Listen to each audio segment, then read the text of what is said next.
after his 13-year-old showed him a poster hanging on a classroom door, a poster listing sex acts. The poster was hanging in a classroom in Hawker Grove Middle School in the Shawnee Mission School District, and Mark Ellis says if what it lists is part of the curriculum needs to change. And we do want to warn you, one parent found it objectionable, and you may too. Late last week, Mark Ellis's 13-year-old daughter showed him a picture of this poster. Why would you put it in front of 13-year-old students? He thought the poster, which lists things like oral sex and grinding, might have been a prank, until he contacted the school principal and was told it was a teaching material. The poster that you reference is actually a part of our middle school health and science materials, and so it is a part of our district-approved curriculum. However, the item is meant to be part of a lesson, and so certainly as a standalone poster without the context of the teacher-led discussion, I could see that there might be some pause for concern. But Ellis is now concerned that what's on this poster is being taught to his 13-year-old in school. Who approved this? You know, this had to pass through enough hands that someone should have said, hey, wait a minute, these are 13-year-old kids. District spokesperson Leanne Neal says the poster needs to be viewed in the context of a bigger curriculum, which she calls abstinence-based for students in middle school. The curriculum is part of, it aligns with national standards around those topics, and it's a part of our curriculum in the school district. But Ellis thinks if that's the case, the curriculum needs to change. This has nothing to do with abstinence or sexual reproduction, actually, a lot of these things. I would like to see that this particular portion of this curriculum is removed from the school. And if the curriculum doesn't change, Ellis plans to remove his daughter from the sexual education classes. We're told the poster has since been taken down. The district spokesperson says the main issue is that it should have never been left up after the lesson had ended. Ellis says he feels parents have a right to know what their children are learning, and he wants other parents to know that this is now part of the curriculum. In kindergarten, that's right, along with snack time and nap time, some very young children may soon be learning about anatomy and reproduction. The Chicago public school system is considering starting sex ed in kindergarten instead of 5th grade. Good idea or not? The 5 co-hosts, Andrea Tantaros joins us. Nice to see you, Andrea. Good to see you too, Greta. All right, so what's up with this? What do you think about this? What is the world coming to? I mean, I remember getting a health class in 8th grade and then 11th grade, but it was nothing like this, Greta. I mean, these are 5-year-old kids, and I would argue we're just raising our kids too quickly. But these are standards that any school could adopt. Chicago just chose to adopt them, so they could be coming to a school near you. All right, now you can opt out of them if you want for your children, but you've got, I mean, I suppose there are a lot of parents, for better or for worse, who are not necessarily paying attention to what's going on in these classrooms. Does that mean fair? I mean, not every parent is attentive, so it's like this could slip through the cracks. It's not opting in, it's opting out. That's right. Parents have the choice, but a lot of parents might not know this is going on. Look, it's a larger problem. There's a breakdown of the family. You know, we used to get this kind of education from our parents, from our churches, from our communities. And now there's a lot of kids who don't have that. And so the government is stepping in, which I think this is not the government's role to do this. And you know what, Greta? It's not very good when the government tries to start teaching values. They're not very good at it. Now, look, I realize with technology, it's hard to not to advocate for these kids, abstain. But I wonder, is abstinence part of this? I looked over the entire report and I didn't see any part of that. Whose idea is this? I mean, is this the school district that's coming up with this, or the school, or the state, or the county? Who's coming up with this? This is the city of Chicago. And Greta, what's really sad is the city of Chicago has bigger problems to deal with than sex ed. Right now, only 60% of Chicago high school students graduate. Only 6% graduate from college. And reading and math levels for 8th graders are at 20 and 21% respectively. So I would argue this school district has a lot of other priorities besides teaching kids about condoms, how to put on a condom, gender roles in society. One of the things they are teaching is bullying. I think that actually might be a smart lesson for some kids. But some of this other stuff, I was reading the report, Greta, it's been researched by the Kennedy School, NPR, the Kaiser Institute, a lot of libs getting their hands in your kids' education. I think it's really scary, particularly for 5-year-olds Greta, I called a friend of mine before the show. His 5-year-old was up. I said, what's she talking about right now? He said unicorns and dinosaurs. So it's the last magical stage of your life. I think we're corrupting our kids a little bit too soon. Andrea, thank you, and congratulations on the big success of the 5 at 5. Thank you so much, Teaching Greta. 10-year-olds the, quote, pleasures of sex. The folks at the International Planned Parenthood Federation apparently think that is a great idea. That group making the recommendation that's what we should teach our 10-year-olds in a new report titled Stand and Deliver. And by the way, they want that teaching to be mandatory. It is a suggestion that has critics calling Planned Parenthood a bunch of, quote, sex-obsessed adults. But is that fair? Joining me now, Fox News contributor and radio talk show host Monica Crowley. All right, Monica. This Planned Parenthood domestic won't comment on that because they say it's from our international branch and they're closed. We can't reach them right now. But they want this mandatory that we have not just sex ed for 10-year-olds, sex ed, but to teach them, quote, the pleasures of sex. Right. There are plenty of times, and there's plenty of time in somebody's life to learn the pleasures of sex. A 10-year-old should not be taught that. And here we've got an international organization that clearly wants to dictate to the domestic Planned Parenthood organization to set these guidelines for public schools and organizations. They essentially want the government to put this in place to force the role of sex education onto schools and teachers and the rest, supplanting the parents. This is the parent's role, Megan. This is not the role of anybody else except a parent. If a parent deems that their 10-year-old is growing and starting puberty early and maturing early, then it should be the parent's responsibility and the parent's right to say, gee, maybe my child needs a little bit more education here in terms of the birds and the bees, which now seems like a very quaint notion, right? Yes. Birds and the bees.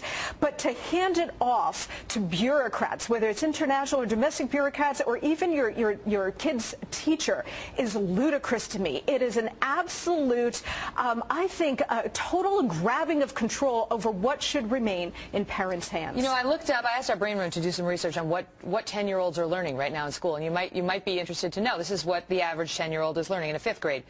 Addition and subtraction of fractions, using dictionaries, reading aloud. Yes. The pleasures of sex. Yeah, no. That's what they want to add to the list? What's wrong with that list? The last one. Well, let me take the other side, because it's obviously, I mean, I called it ridiculous in the tease, which is clearly editorializing. But I mean, can't we agree on anything that 10-year-olds should not be taught the pleasures of sex in class? All right, but let me take the other side. People say teen pregnancy is now trickling down. There was a story last week of an 11-year-old who gave birth. And the argument is people like that, kids like that, need to be taught because their parents aren't teaching them about contraceptives and so on. Again, individual responsibility. Parents, parental role models, even I would say religious leaders, if they make a moral judgment. I mean, I think the problem here is that you've got an organization, Planned Parenthood, that is very aggressive on sex education, very aggressive on pro-choice and pushing the abortion option onto people of all ages, frankly. You have them coming at this with a political agenda. And my fear is that it is actually removing the role of parents, and if parents aren't present, other kinds of moral leaders, religious leaders, Megan, that can actually put sex into a greater context for kids. They don't want that. Right? This is the issue Planned Parenthood has. They say, in the study, they say fundamentalists and other religious groups, including the Catholic Church and others, have imposed tremendous barriers to young people obtaining information related to sex. And they say currently many religious teachings deny the pleasurable and positive aspects of sex. They want the church out of the business of sex education. That's exactly the statement that I zoned in on when I read this piece, Megan, because they set aside for particular criticism the Catholic Church, they set aside Islam, the Muslim religion, and some others saying, oh, well, they're blocking our kids from understanding the pleasures of sex, not the dangers, not unwanted pregnancy, the pleasures of sex. That's what this emphasis is, and that's why it's so outrageous. You can't even drive a car until you're 16 years old. It's so unbelievable, Megan, but this is, again, this is a very secular, progressive agenda. And I think parents in this country, around the world, should stand up and say, this is our responsibility, because what we want to do for our 10-year-olds, our 12-year-olds, our 16-year-olds, our 18-year-olds, for God's sakes, is to give them some context for sex, whether it's religious, moral, values, religious, you name it. Yeah. But that is not present in this agenda. You know, we're going to stay on this. We're going to continue pushing the domestic Planned Parenthood for a statement on this. I mean, I think some people may think, all right, it's international, it's the Netherlands Minister for Development Corporation, this guy Bert Koenders, who is backing this. So let's find out how the domestic Planned Parenthood feels about this and whether they are as far out as this. Well, why can't we just let kids be kids, at least when they're 5? Now we have sex ed in kindergarten. This week, hundreds of outraged parents showed up at a school board meeting in Helena, Montana, carrying signs upset about the school district's plans for a new sex ed curriculum. Again, starting with kids as young as 5, teaching them about the body parts, proper terms. Here's a few of them: penis, vagina, nipples, testicles. For a 5-year-old, then you move on to 1st grade, taught about same-sex love. 5th grade, we get options for sex, including anal penetration. That's a 10-year-old. Hey, what about concentrating on math, science, English? Leave the parents to handle those delicate issues of morality that should be taught at home. Or maybe you think this is age appropriate. We need to be teaching this. This is News and Views. I think you know where I'm coming from. Where are you coming from on this one? Call us, 1-877-TEL-HLN. You go to Facebook, take our poll. Are kids in kindergarten too young for sex ed? We'll get to those in just a minute. Joining us to talk about it, welcome Dr. Bruce Messinger, superintendent at the Helena School District, who's in favor of this. Kathy Aruz with us, former high school teacher, editorial director, publisher, Catalina Magazine. We'll see what Kathy has to say about this. And on the phone, a parent in the district, Brian Ackerman, has 3 young daughters. What, a 1st grader, 3rd grader? You're going to have a kindergartner next year. Brian, your reaction to think that your little girls might be taught this, especially your youngest, who's going to be a kindergartner soon? You know, right now my reaction, Mike, is I guess it's the lack of somebody that stepped up and said the age appropriateness of this has been established by X, and X's qualifications are. More so right now it seems that the material has been introduced and the people that brought the curriculum together as a group decided, well, at this point it's age appropriate, and we really haven't seen where that age appropriateness comes from. You know, what's the impetus, what's the driving factor, who decides this, when did they decide it, and how did they decide it? Right. Well, let's ask Dr. Bruce Messinger. Bruce, seems to be a big question here. Who's deciding age appropriateness? Did you have parents involved as you were putting together this curriculum? Our process was that as a part of the revamping of the curriculum is that we looked at what we had in place presently, looked at our practices within the district, then we also looked at national guidelines, national health standards, looked at the guidelines for sexual education, which were developed by a diverse set of organizations, and also looked at the American Academy of Pediatrics advice they would give on what would be age or developmentally appropriate to be introduced to children at different stages from elementary through middle school and high school. So we took guidance from that, as well as committee members that were pretty representative. Some included parents, yes. Okay, but no parents. These were parents that were already on the board? Actually, no board member. The board members were not involved in the creation of it. These are staff members and other members of the community, and some of our staff members, of course, were parents. Okay, Brian, there was the answer for you. A lot of different sources. Is that good enough for you, or not specific enough? Right now, it's not specific enough. Okay. I would like to see someone at some point step up and say, this is the group that established it. And as Dr. Messenger alluded to, you know, there was members of the community. With a community of 60,000 people, anytime you get a group of people together, you're going to have members of the community. That seems understandable. But part of the problem with the members of the community and the development of the curriculum is that they don't all support the curriculum holistically. The people that developed the 62-page document, of which 95%, if not 99% of it, is really, really good stuff. It's not something that we can attach 100% agreement with all of the committee members. Brian, what's your biggest issue? What disturbs you the most? Is it to think your little 5-year-old is going to have to be naming some of those body parts I mentioned, uterus or nipple? Is it the thought of a 10-year-old being taught about different sexual options, including anal sex, or is it all of the above? You know, there's 2 things that concern me most, and I know that's difficult to believe, but one is the fact that we don't have any implementation. You know, it starts by saying in the curriculum that people of the same gender can love each other. It doesn't immediately say that there is such thing as homosexual relationships, and that comes in later. But it seems understandable that comes in for 1st graders, let's say that, but go ahead. It seems understandable that people of the same gender can love each other. I love my father, and my father loves me. Right. My daughters love their mother, and vice versa.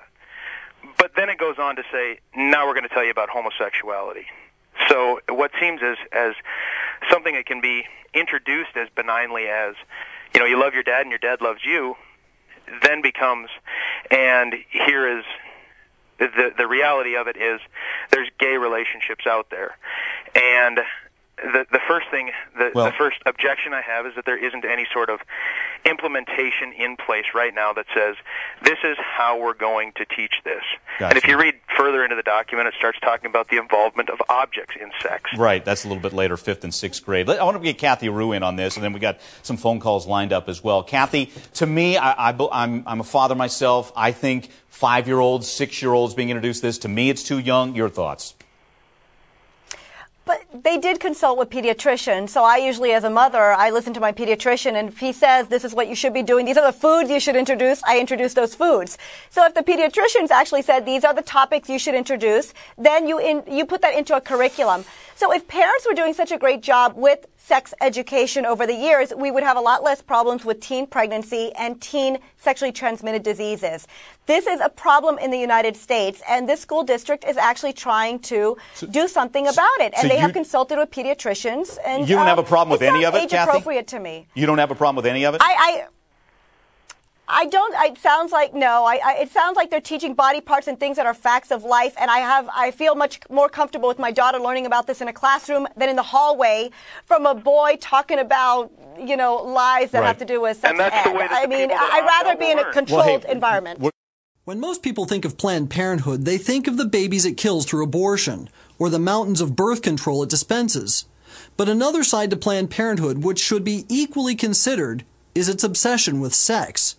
Sex toys, sex contests, sex balloons, penis-shaped balloons, penis cupcakes, vagina cakes, vagina macaroons, vagina fruit roll-ups, giant vagina costumes. All of these things play a central role in Planned Parenthood's community activities.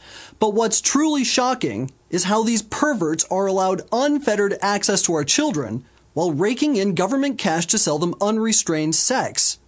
Oh, Planned Parenthood will claim that what they teach kids is scientific and age-appropriate. But the fact of the matter is that age-appropriate is a standard concocted by Planned Parenthood itself so that it can sell pornography to kids as science. Why would they do this? Just as the goal of a drug dealer is to make drug addicts, Planned Parenthood's goal is to make sex addicts, and they follow the same business model. For instance, Planned Parenthood's gateway drug is masturbation. One of its primary resources for 10-year-olds is a book called It's Perfectly Normal, and it sells masturbation to kids with graphic images of naked boys and girls masturbating, men and women having sex, and even things like this, and this, and this. If a dirty old man showed these things to a 10-year-old kid in a park, he'd be arrested. But when Planned Parenthood shows them to kids in a classroom, it gets government money. But that's just the start. Once they get to high school, you know, right about the time that they hit puberty, Planned Parenthood tells vulnerable teens stimulating and intimate things about sex. Just look at what its website for teens says. The link to Our Bodies takes teens to a page that provides graphic displays of genitals and tells them about how pleasurable the clitoris is and how pleasurable breasts are to touch and massage. This section, on sex and masturbation, encourages boys and girls to masturbate and tries to dispel any embarrassment or hesitation in trying it. It also describes orgasms and encourages anal sex and oral sex.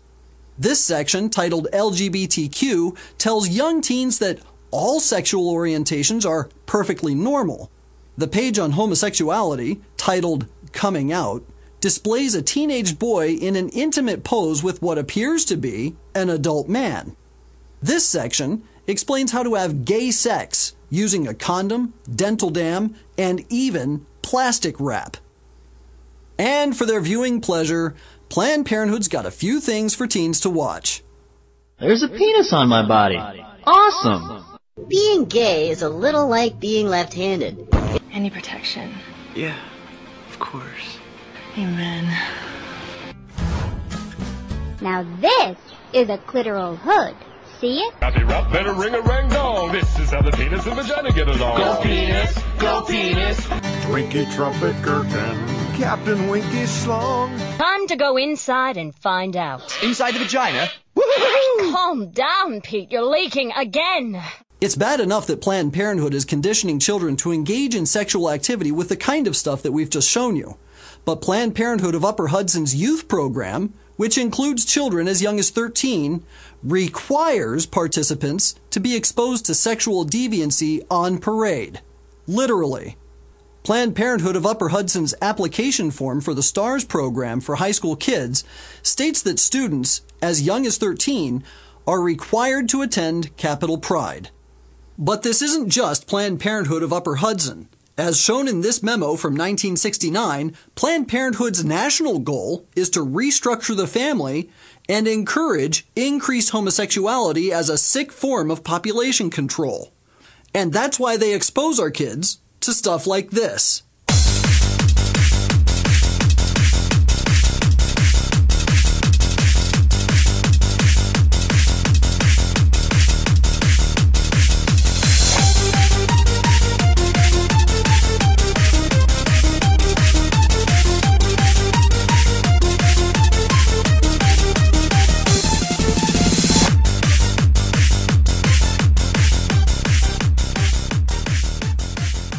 Is it any wonder that 1 in 4 teenage girls has an STD?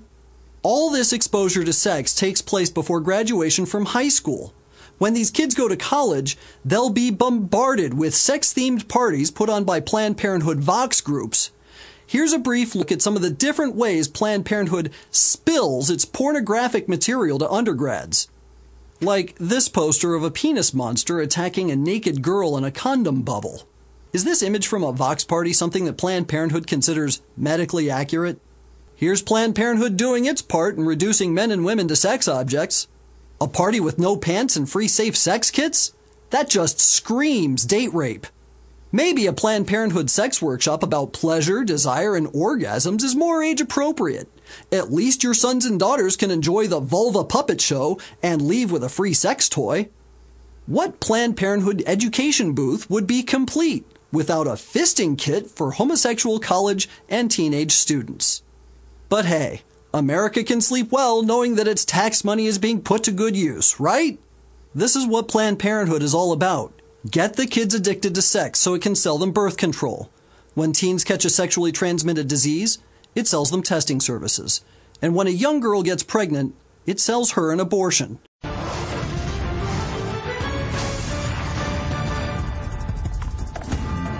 The Ontario election, yeah, I know it's a bit boring, but it's next week, and Ontario is a fairly important province. And look, as hard as it is to believe, it's claimed, we're going to find out, that the Liberals intend to try again to implement a sex education curriculum that teaches very young children some quite shocking sexual perversion. And now, please, before you say, oh, he's just a prude, look, I've got 4 kids, believe me, I know how it's done. I'm not, Britain is not a priggish society. It's not about that. It's about kids who still believe in Santa being taught about anal sex, oral sex, masturbation. Anyway, Teresa Pierre is a mother, 4 children, and she is representing the Ontario Catholic Parent Association. Welcome to you. Oh, thank you. Now, you're not an extremist. You're just a mom with 4 kids, and I don't think you've been that political in the past. But the curriculum, the Liberals tried to push this through. They did try and push it through. A lot of people said, hold on, this isn't right. They want to do so again if they're elected. Is it really as bad as people say? I would think so. I think that the general outcry from last time will just be repeated again once it's known. So what's in it? What's in the curriculum? Well, the sexual education component of the EIE policy is what we're talking about. And EI education? Education and inclusive education. Inclusive education. Right. Okay. So that's fine and dandy. It's supposed to be combating discrimination based on gender, race, and ability, and that's great. I think that's a waste of time myself. I think kids are just kids and they're lovely. However, but the sex part of it is? Well, they would introduce for grade 1s. So that's 6 years old? It's about 6 years old. Yeah. The anatomically correct terms for their genitalia. Grade 1. Do you want your kids, coming home and having that conversation with you? Instead of well, in English, British English, instead of willy, what do they call it here? You can say it, don't worry, it's unused. The word to use would be penis. No, but what would you, to your kids, what would you say? Well, I wouldn't have that discussion with them. But it's their willy. If they're going to have a wee, it's their willy, isn't it? Private parts, I think. Right, so you have to say penis to a 6-year-old. Correct. Okay, right. Grade 3, they would introduce discussions of homosexuality and gender identity. 8 years old. That's right. At 8 years old, they're taught about homosexuality and transgendered, transsexual. In a general way, and that Right. comes in again in grade 8.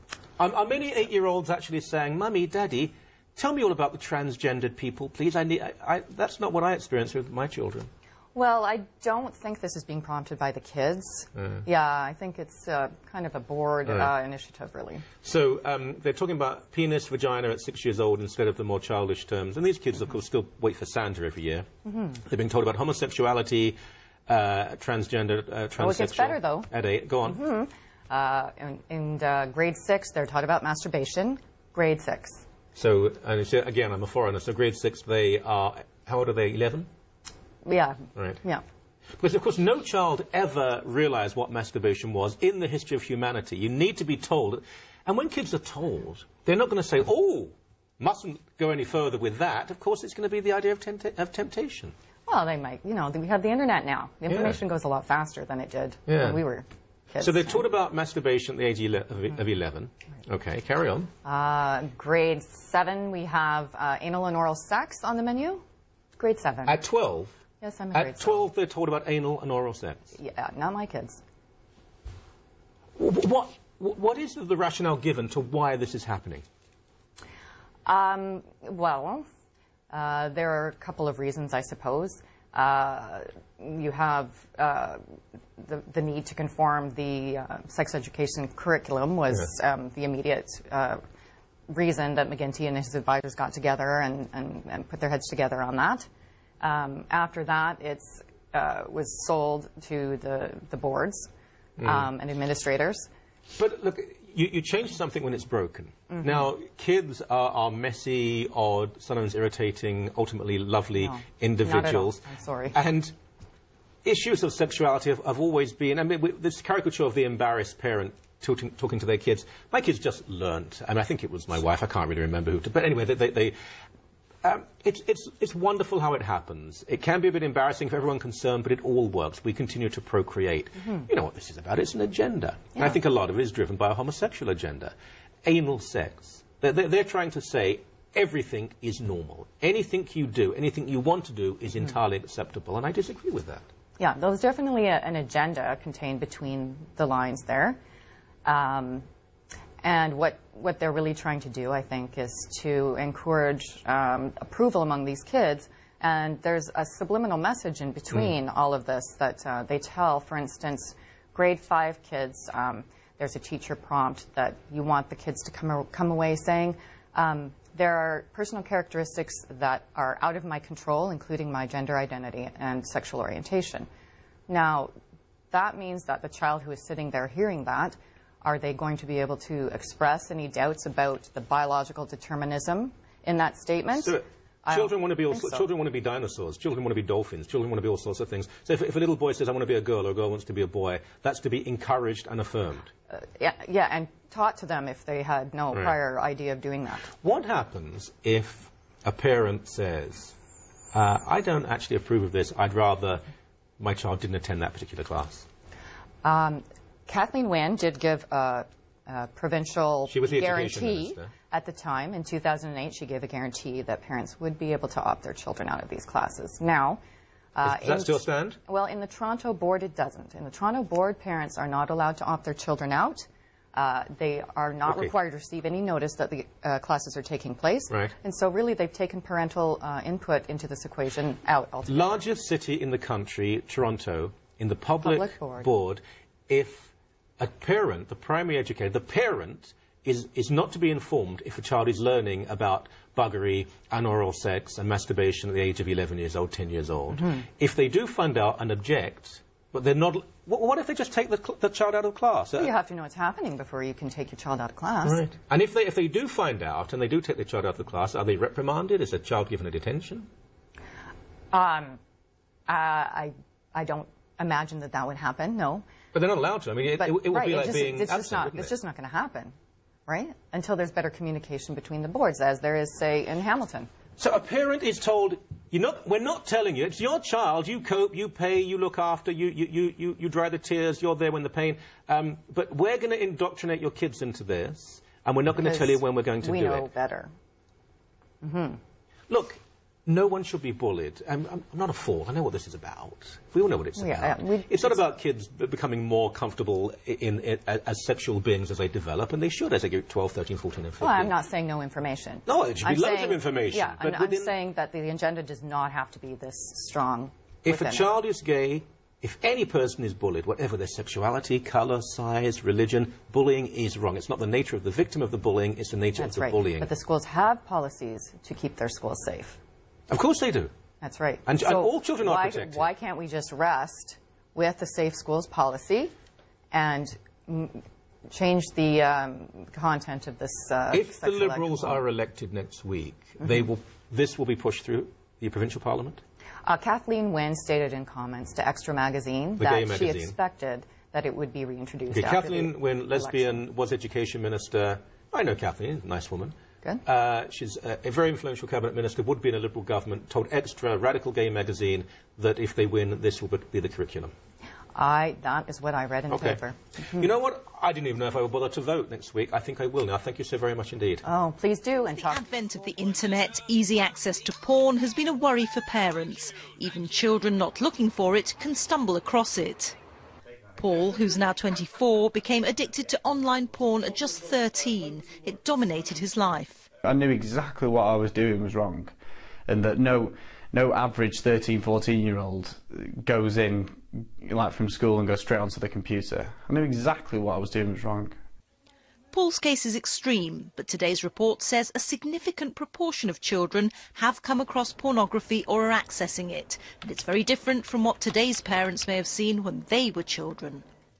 Years ago, pornography was restricted to places like this. Now those strict controls have gone, and even hardcore porn is readily accessible to children on any device.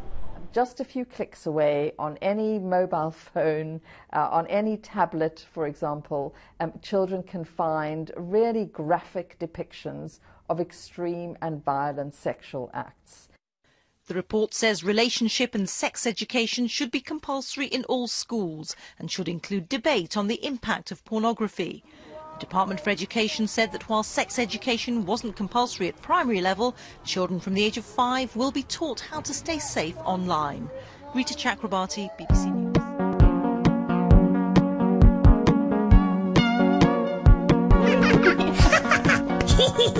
Oh, hi! I'm hanging out with my good friend, Tracy. Sent here to teach us about sex education. That's right, Spud. I'm from the National Sexuality Administration, and I'm here to teach you everything you need to know about the birds and the bees. Oh, boy! I have so many questions. Well, ask away, Spud. Okay. Let me think. What's gender identity? Well, this is how a person identifies themselves according to their gender. Most people develop a gender identity that does correspond with their biological sex, but some do not. Like a gay, lesbian, or transgender person? Well, slow down, Spud. That's several lessons ahead. Oh, okay. Well, what's sexual intercourse? Well, sexual intercourse is when a penis is inserted into a vagina, a mouth, or an anus. Oh, Tracy, my friend's mommy got an abortion the other day because she had sexual intercourse. What is an abortion? An abortion is a medical intervention that ends a pregnancy. If your friend's mommy had used birth control, she could have prevented the abortion. Right. Well, that makes sense. Okay, kids. Next week, we will discuss the different kinds of birth control that prevent pregnancy and disease. Yay! Please play video file 33. Practicing safe. I remember him using this in his campaign against me, saying Barack Obama supports teaching sex education to kindergartners. And, you know, which I didn't know what to tell him.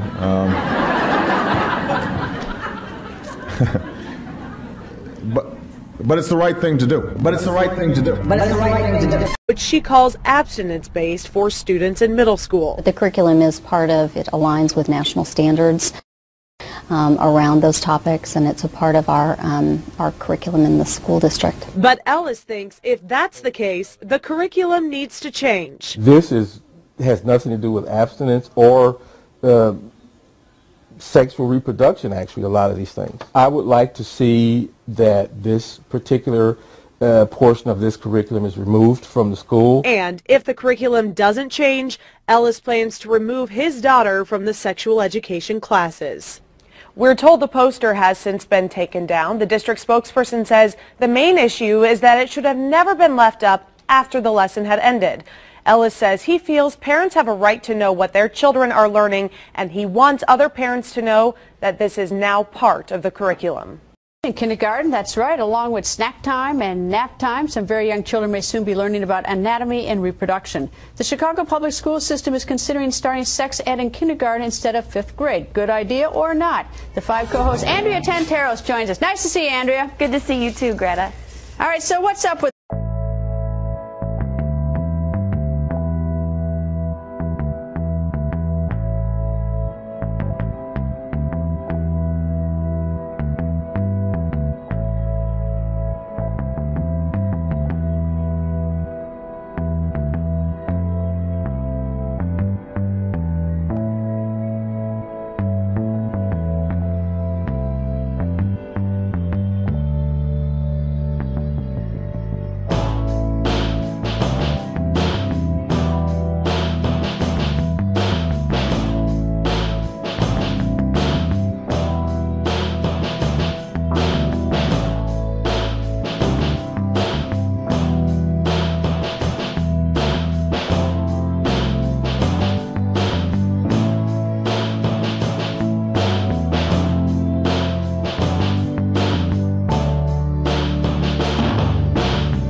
his 13-year-old showed him a poster hanging on a classroom door, a poster listing sex acts. The poster was hanging in a classroom in Hawker Grove Middle School in the Shawnee Mission School District, and Mark Ellis said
if what it lists is part of the curriculum needs to change. And we do want to warn you, one parent found it objectionable, and you may too.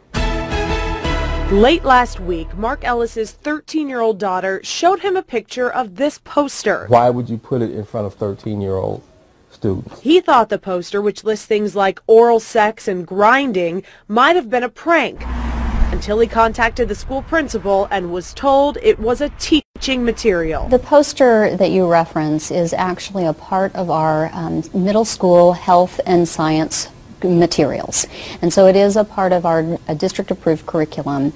However, the item is meant to be part of a lesson, and so certainly as a standalone poster without the context of the teacher-led discussion, I could see that there might be some pause for concern. But Ellis is now concerned that what's on this poster is being taught to his 13-year-old in school. Who approved this? You know, this had to pass through enough hands that someone should have said, hey, wait a minute, these are 13-year-old kids. District spokesperson Leanne Neal says the poster needs to be viewed in the context of a bigger curriculum,